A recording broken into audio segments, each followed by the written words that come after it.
What's up, everybody? It's your friend Al here, and today, as you can tell by the title, we are doing a Spider-Man Far From Home movie review. I got my friend Matt on the phone right now. Matt, introduce yourself. What's up, guys? Matt, how you doing? And yeah, we're just gonna get right started into this video. So, Matt, what did you personally think about the movie overall? What would you rate it?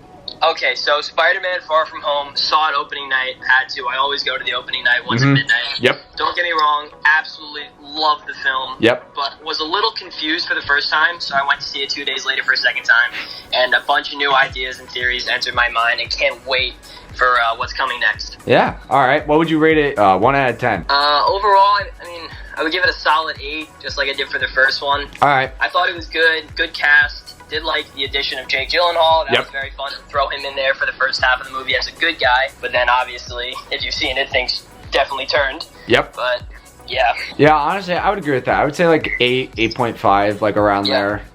There were some parts where I was pretty confused, and I'm definitely thinking about seeing it again. That sounds like a really good idea. Yeah, I thought the character Mysterio was really good. I liked the new corporation of the Spider-Man suits that they put in the movie, and yeah, I think it leaves a lot of open questions for people to, give their opinions and answers. So that's what we're gonna do right now. So you said you had some theories? Yes, actually. So first big theory. The question is there actually a multiverse? Because you saw that scene when Spider-Man when he first met Beck. Yeah. Right, when he first met Quentin Beck, thinking that he was a good guy. Beck was explaining how he was from a different Earth. Even though we know, like, now after seeing it, he was lying about being from a different Earth. Yep. Is that actually a true theory? Because although, he was from a different Earth, but Tom Holland made it seem like it made sense once he did the math, the science, once he figured it out. Yep. It seemed like it made sense. So maybe, even though he was lying about being from a different Earth, maybe that what he was saying was actually true. Yeah. Even though he didn't believe it himself, because Tom Holland figured it out. Yes. So, who knows? That would be pretty sick, because we did see a couple pictures of maybe, a little throw in Tobey Maguire. Yeah. Garfield, whatever his name. What is it, Garfield? Yeah, Andrew Garfield. Andrew Garfield, and throw in Tom Holland also. That would be unbelievable. I'm sorry, that would sell out. That would bypass Black Panther by a mile. I mean, that would put Black Panther in the ground, bro. That would be insane. I would see that more than once. Yes, I would see that multiple times, honestly. I would go 3 days in a row. I just don't know if they were to do that, like if they were to pull off like Into the Spider-Verse, but like Marvel edition. I don't know if they would put Tobey Maguire and Andrew Garfield in there. I feel like they would definitely put more like Spider-Man, like you would see Miles Morales and maybe Spider-Gwen or something like that, but I just personally feel like, I know Andrew Garfield was not part of it wasn't part of Marvel, right? It was made through Sony. Yeah, but what was the Tobey Maguire one? Was that also Sony? Yeah, I think it was, because I mean that was like the first like superhero kind of movie. I mean, did it come out before Iron Man? It did come out before Iron Man, right? Yeah, no, it was like early 2000s. Yeah, but it's still like, it was still Stan Lee, right? He still followed the comic book. True. But like the movie Into the Spider-Verse, that was also like a comic. It was followed by a comic book. Yeah. So, it could be, they could turn that into like a real movie. I mean, if they already did one about the Spider-Verse, it could be a true theory. Yeah. How they may make it into a real movie. I mean, that would be unbelievable if they did that. True that, yeah. Honestly, I personally think there is a multiverse. I think Marvel is at that point where, they gotta do something. They gotta add more to it. You just finished Endgame. Like, if you don't open the multiverse, like, what's gonna be the next big plot in Phase 4? And I mean, who knows? They may bring in the Fantastic Four. Maybe that is a talk. Yeah.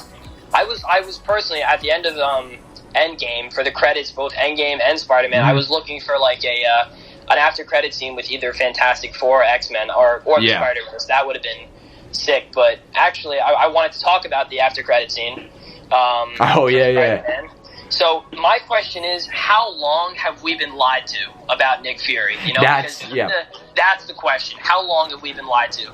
Because you could see at the end, it was the second after credit scene. Yes, at the very end. When Agent Hill and Nick Fury, they both turned back into Skrulls. Yep. Right. So my question is, how long has Nick Fury been on that Skrull ship? Because Captain Marvel just came out. You saw that. You saw that he was part of it. Yeah. But was it actually Nick Fury in Avengers 1, in Age of Ultron, in Infinity War, in Civil War? You know, was it actually him in, obviously not in this Spider-Man, but was he in was he in the first one or no? The first Spider-Man? No, right? No, not the first Spider-Man. No. But he was in the multiple Marvel movies that came out, you know, prior to Endgame. So, I'm trying to figure that out, whether or not it was Nick Fury this whole time, because you clearly saw that he was on the ship. When he gets he notices that it's his time to make a move, do something, you know, because he gets off the ship and it looks like he hasn't gotten up for years after he gets off that chair with like the background as the sunset on the beach or whatever. So that's going to be interesting, figuring out what they're going to do with Fury. Personally, I feel like there's 3 options. It's either right when he, you know, in Captain Marvel, when he met the Skrulls and all that shit, he's been on that ship since then, or he's been on that ship since he was dusted. Since he was dusted. Well, he was dusted and he came back. Or maybe he's just been on. It was Captain America, like after Captain America, what the heck is it called? Winter Soldier, when S.H.I.E.L.D. fell, because I was reading online, you know, people take this end credit scene. There's this thing in the comic book called Sword. It's like a new shield, but it's in outer space, so I feel like that could be it. Interesting. Very interesting. So, wow. And also, you saw, you know when, like, Tony Stark released those drones out of space? Like, it wasn't him, but you saw the drones. Like, I had no idea that he had, like, a satellite up there. Yeah, neither did I. I didn't understand that. That's pretty sick. That was the first time they introduced that. Yeah. That he actually has more technology, not only on Earth, but in outer space, too. But where did, that kind of brings me into, like, the next thing I want to talk about, the thing after Beck dies, there's this thing where the guy like steals the hard drive, or like he has a USB and he takes the laptop with him. Like what does that indicate? I didn't understand. I'm assuming that the hard drive had, so while he was in there, I'm pretty sure he was editing exactly what Spider-Man and Beck were saying to each other before he died. And then he used that hard drive to spread it all over the city to put on that, and that's actually his real name. It's Peter Parker. So, I mean, who knows? Because in the video, at the end, when Beck's about to die, you never see him, like, with his phone recording it. Yeah, I didn't understand. It must have been a drone. It must have been, it could have been Edith, it could have been a drone. True. You know, like, I just wonder, I don't know. And also, in that scene, when Spider, you know, when, like, he's talking to the fake Beck, and the real Beck is standing up with the gun? Yep. And he shoots him? How the hell does he die? Still don't understand that. I saw it twice, and I was waiting for that scene to happen, and he uses his quick Peter tingle, he uses his quick reflex to try to, like, stop the bullet or something, but, like, I think what was it, like, it shot off, it reflected off of something? Literally, I could not tell glass. That was the only part that I mean, there were a couple parts that I was confused about throughout the whole movie. But that was how did the villain die? You know, you always want to see how the villain dies at the end of, like, a superhero movie. Yeah. And it was very unclear how he died. Was it a drone? You know, like, did something malfunction? And I'm honestly not sure. Yeah, I honestly couldn't tell you. Like, maybe he turned the gun around and something like that, but it just looked like he held it. Like, he caught the gun and he, like, pushed it away or something. I thought he shot Spider-Man. Because you know, like, when someone gets shot, like, they look right by the camera. And they're like, oh my God. Like, to have that, like, standstill face, because he had blood on his face and everything. I personally thought he got shot, and I was about to cry. No, yeah, like, same. For the 4th freaking time Spider-Man movie, I freaking cried. But they're definitely, I don't get it. I don't get how Beck got shot. He got shot where? In the bottom of his stomach? Yeah, something like that. You know, like, and the gun was pointed right to Spider-Man's head, so if he turned the gun around, it would have had to hit him, you know, above his shoulders. Maybe he was already hit before or something by a drone. And he, like, got away. Maybe that was it. Like, he was already injured. He could have been. I thought it was going to end by the drones, like, attacking him. Like, in the original Spider-Man, you know, when his own glider kills him in the house. Yeah. I thought the drones were going to attack him and, like, turn sides on him or something. Because that's what usually happens when you run, you know, like, technology. That technology always, you know, bites you in the ass. Oh, no, absolutely. That's just what happens. Yeah, but honestly, I mean, I can't wait to see. I was really depending on that after credit scene. It was good. Yeah. It did lead to some questions, but it didn't really lead to what was coming up for the future of Marvel. Wait, you know, which end credit? Either of them. Oh, okay. Yeah.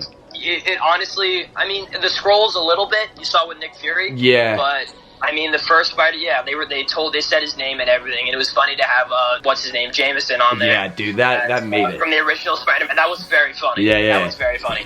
And I feel like he is going to be the next, like Stan Lee, going to make those cameos in the Marvel movies. I think he would be just a good fit because he was in the original, like the first superhero movie made. He was the guy. And now, like, bringing him back just makes it funny how he makes these weird cameos. I agree. No, I think the first end credits scene definitely opens up to the next Spider-Man movie. I don't think it opens up anything for Avengers. I think I agree with the second end credits scene, though. I think that definitely opens up to the next phase. Because what, this was the end of phase 4? Yes. Yeah, so... end of phase 4. Yeah, so honestly, I think that could lead to more in phase 5. I don't even know when the next Marvel movie's coming out. It's not for a while. I mean, I would think it's Black Panther 2 or Doctor Strange, because Doctor Strange came out in 2016. And that's probably been the longest one. Yeah. But I did hear stuff about, like, what's her name? Black Widow. Black Widow, a movie about Black Widow, like an origin story. Yeah, so I don't think that's going to do it. It's going to be good. I think that'll be good. I just don't think it'll do anything for the story or like the timeline. And like I'm sure they're going to have what's his name, Jeremy Renner will probably be in it. Yep. Because they've been friends for a very long time. Oh yeah. I don't think it's what's her face, Scarlett. I don't think Scarlett Johansson's in it though. She's not. Yeah, that's what I heard also. But like, just in general, after seeing this movie, you could kind of see the road that Marvel is taking, like for the future. You can see that it's more like kid friendly, because like DC is the complete opposite. Oh my god! Although they are making it like now they're throwing in Aquaman, Wonder Woman, The Flash, like they're more likable characters. Yeah. First it was just like Batman, it was a little dark. Yeah. Like Superman was just a little dark, although it was like a little funny, a little drama. Yeah, true. But like now you could see that the direction that Thor's going in. Yeah. It's going to be, I'm assuming they're going to have like, instead of Avengers or like Civil War, they're going to have like Asgardians of the Galaxy. True. Yeah. Where they have the chick who is the queen now of Asgard. Oh, Valkyrie.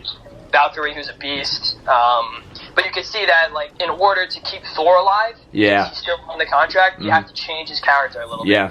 Saw that with like the first two Thor movies. They suck. He was serious, and more like father, mother, sister, daughter. Whatever. Very like that time. But then the Ragnarok, which I thought was terrific, that you were kind of seeing Hemsworth as like himself. Yeah, and I just saw that Black, and you see it's the same. It's a very similar kind of character, very funny, very James Bond like, cool womanizer, that kind of actor. And now you can see that he's changed his body type. Now he's fat, but I'm sure he can snap that right back. Oh, probably. With the one lightning bolt strike right to the freaking body, and he's right back to normal. Yeah. But he's got like he's got the long hair back again. And now he's more of like a Guardians of the Galaxy, funny, Chris Pratt, like that kind of character now. Yeah. So, of course. Do you have anything else you want to say about the Spider-Man movie? That's pretty much it. Overall, love the movie. Yeah. I would definitely recommend seeing it. Great movie. And I saw it twice, and I definitely don't regret seeing it twice, because it definitely formed new theories, new ideas for me. Oh, yeah. What's coming next for Marvel, and I'm honestly very excited to see what's coming next. Yeah, I hope they start making I know they're making a third movie, I just hope it comes soon. Yeah, definitely. I wonder how Captain Marvel, the second one, how this kind of has something to do with it, with Nick Fury as his role. I'm sure they're going to talk about that a little bit. And I definitely want to see Captain Marvel for the second one, because you saw the first one kind of only led up to what Endgame was looking for. Yeah, that's true. It was kind of like one of the like Rogue One did it with Star Wars. It kind of led up to what was happening for like the movie that happened after that occurred after that. Yeah. So I wonder if Captain Marvel is going to actually make a real superhero movie where she battles like one villain, she saves an Earth or whatever. Yeah. But that's going to be interesting. That's pretty much it. All right. Well, Matt, thank you so much for doing this review with me. I hope you all enjoyed this video. If you did, give it a big thumbs up. Comment down below what you want to see more of. If you like these movie reviews, let us know. We'll do more Marvel movie reviews if that's what you guys like. And yeah, I'll see you guys next time with a new video. Peace.